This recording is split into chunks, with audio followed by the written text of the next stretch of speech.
In the last two episodes, we came to know about the wonderful story of Samudra Manthan as told by Vishwamitra to the young brothers Rama and Lakshmana. They were on their journey to see the most powerful bow, Pinaka, which is at the Mithila city ruled by the most pious king Janaka. Vishwamitra continued his story further while Rama and Lakshmana listened with respect and utmost interest. Seeing the loss of Danavas and the deceptive victory of Devatas over them, their mother Diti was very upset and wanted revenge badly. One evening, Diti sat absorbed in her thoughts about how her sons were always either killed or defeated by Indra and other gods, many times through foul means. She was filled with indignation and vengeance. When her husband Kashyapa found her in that mood, she asked him, I have given birth to very powerful sons, and they too always did their best to increase their strength and might by doing penance and getting many boons by impressing gods. But still they are ultimately killed by devatas. How come the devatas, who are not really strong, both physically and mentally, who cannot do any great penance, and who gets pleasure by lowly means, are able to succeed to overpower my all powerful sons? Kashyapa replied thus: It is actually no mystery. Indra and other devatas are victorious because they are dear to Lord Narayana. He always comes to their aid, and your sons cannot do anything as long as their stepbrothers have the blessings of Lord Vishnu. Diti vehemently replied, It is true that Vishnu always supports the devatas. However, the power of penance is stronger. If you truly love me, grant me a son who shall be strong enough to slay Indra. Seeing the plight of my sons, I will have no peace as long as that evil minded leader of devatas is living. Kashyapa was in a dilemma. He understood very well that Indra is by no means a very virtuous person, but Diti's sons are worse than him. As Indra and his brothers are more virtuous, in order to preserve the order of the universe, Devas must always be victorious. But for that, Indra should be alive. At the same time, Kashyapa loved Diti so much and did not want to see her suffer like that. So he told her, You shall certainly have that son.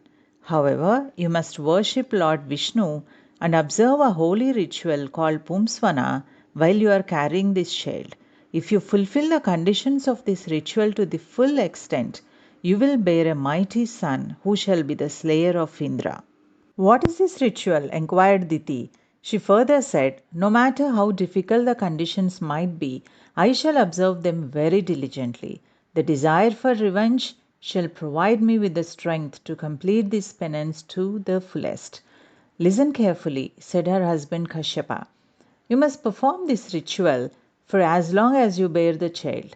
During this time, you must not harm anyone and focus on being highly righteous, meaning you should not lie or curse, always stay calm, and keep yourself very clean. You must always wear clean clothes and eat vegetarian only. You must not sleep with your head directed towards north or west. You should not sleep without washing your legs, nor sleep with wet legs. You must always sleep alone and must not sleep at either dawn or dusk. You must worship the household cow, Brahmanas, Goddess Lakshmi, those virtuous women with sons whose husbands are alive, and also me, your husband, regularly.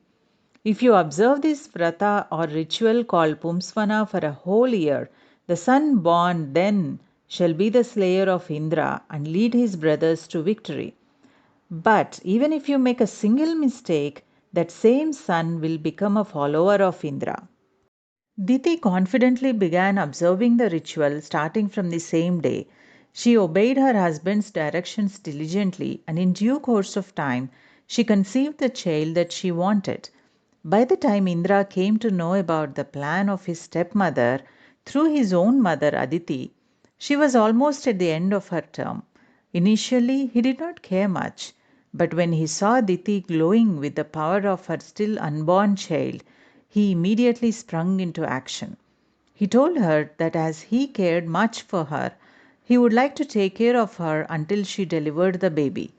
Though Diti was skeptical initially, she accepted as she was confident about her safety because of the strict practices she is following. Indra patiently waited for his opportunity.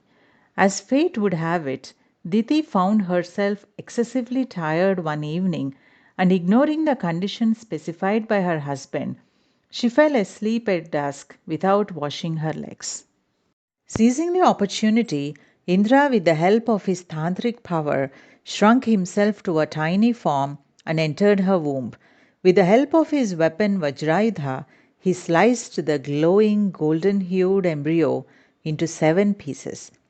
But due to the strict penance Diti did until then, the embryo did not perish, but all the 7 pieces stayed alive and started crying separately.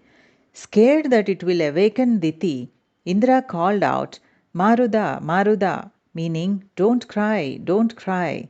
With an intention to destroy the embryo, he sliced up each piece into further 7 pieces, totaling to 49 pieces. Even then, they remained alive. With the havoc happening inside her, Diti woke up and was devastated with what Indra did. When confronted by her, Indra immediately threw the blame on his mother Aditi. Diti, being furious, cursed him that he would never be able to rule his kingdom in peace because of his cruel action. She also cursed Aditi that in her next birth she would have her children killed before her eyes and she will not be able to do anything about it. We can see this curse of Aditi coming true when she has to witness the deaths of her first 7 newborns in her next birth as Lord Krishna's mother Devaki. When the time came, Diti delivered all 49 children, thereafter called the Maruts based on what Indra called to them inside the womb. As Diti had failed to observe the ritual correctly, her children did not kill Indra but in fact became his followers. These 49 Maruts became the very aggressive gods of storms and sub-gods of wind god Vayudeva. Thus, Diti failed in her endeavor even after following the instructions strictly because of one single mistake. Vishwamitra, after telling the story of Samudra Manthan and Diti's story of vengeance, explained Rama and Lakshmana that the place where they are now, called Vishala, is the place where Diti did her penance during her pregnancy. After her period, a descendant of Ikshvaku king called Vishala constructed this charming city, hence it is called as Vishala Nagar. The current king of this city is called Sumati.